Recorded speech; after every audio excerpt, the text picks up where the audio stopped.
Hello and welcome to Basic Spanish for OT, PT, and SLP. My name is Juanita and I will be your host. I am an occupational therapy assistant as well as the author of this book, Basic Spanish for OT, PT, and SLP clinicians in the acute hospital setting. This book, as well as the ebook, can be purchased on Amazon.com. I will place a link on the channel. In today's video, we will discuss we will review page 79, where we are looking at common questions and commands. Common questions and commands. So, if you have the book, you can go ahead and turn to page 79. If you don't, you can still follow along, but I do suggest that you have a copy of the book with you. It will make it so much easier to find out what I'm referencing. Three things important to know, and I will probably say this with all of the videos: form, plural, and gender. The form. There are different ways to say things. You can say it informally and you can say it formally.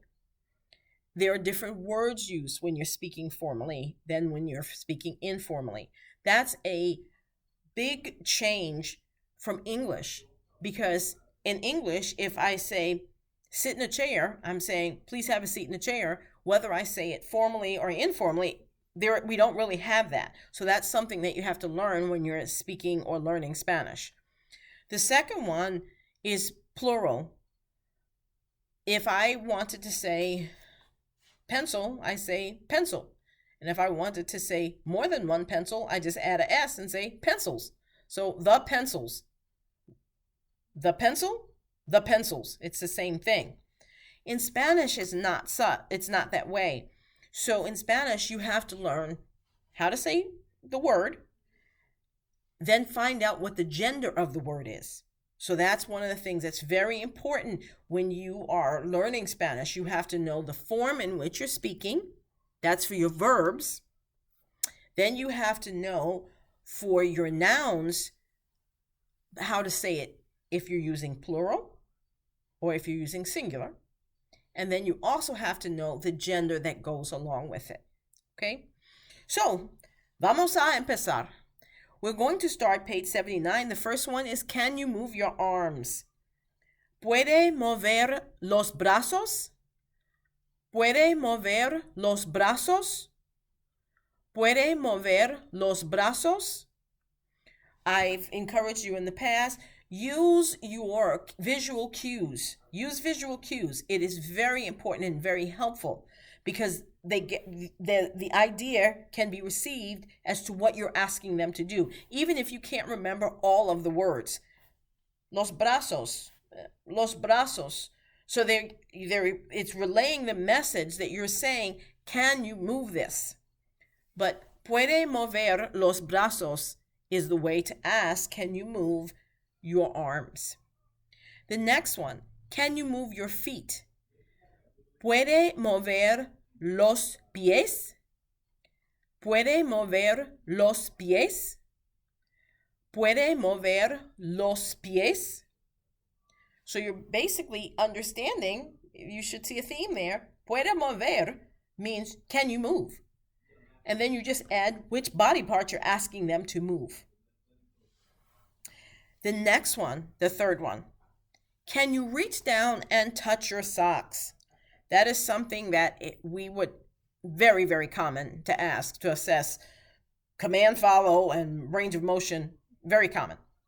So, puede bajar la mano y tocarse los calcetines. Puede bajar la mano y tocarse los calcetines. I'll do it again. Puede bajar la mano y tocarse los calcetines. So you're asking them, can you reach down, or can you use your hands, go below with your hands is what you're saying, and touch your socks. Okay? Again, visual cues, use those visual cues. The next one is, can you see clearly? ¿Puede ver con claridad?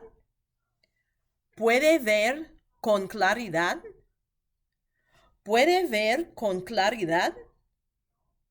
So you're giving off the message, or you're communicating that you're asking whether or not they can clearly see you, if they're having any problems with their eyes. Okay. The next one, can you sit on the edge of the bed? Puede sentarse en el borde de la cama. Puede sentarse en el borde de la cama. One more time. Puede sentarse en el borde de la cama. So you're asking the person, can they sit on the edge of the bed? Okay. The next one, can you stand a little longer? Puede pararte un poco más. Puede pararte un poco más.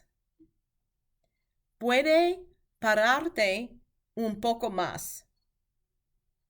So in that one, I use the informal. So, puede pararse un poco más. Puede pararse un poco más. Last one. Puede pararse un poco más. So that one was the formal. The first one I gave you was informal. The second was formal. That is, can you stand a little longer? Our PTs are asking that question all the time. We want to see how long they can stand. OTs as well. If you have a patient standing at the sink, you're trying to figure out what is their length of time standing up, how strong are those lower extremities. So that's a thing right there. Okay, the last one is, can you walk a little farther?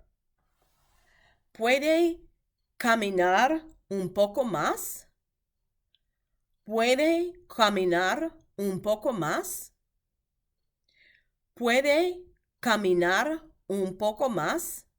So it's making, can you walk a little more? Can you walk a little more is what you're actually asking them, but can you walk a little further? Okay? And the next one, clear your throat. If you'll see the video on page 80, it will be on there. So even though clear your throat is on the bottom of page 79, I cover it when I'm doing the video for page 80. So again, that's it. I'm making the video shorter than 10 minutes. It is, I'm at the 8-minute mark now. So that is it. So gracias por venir. Práctica, práctica, práctica, because practice makes permanent. Adios.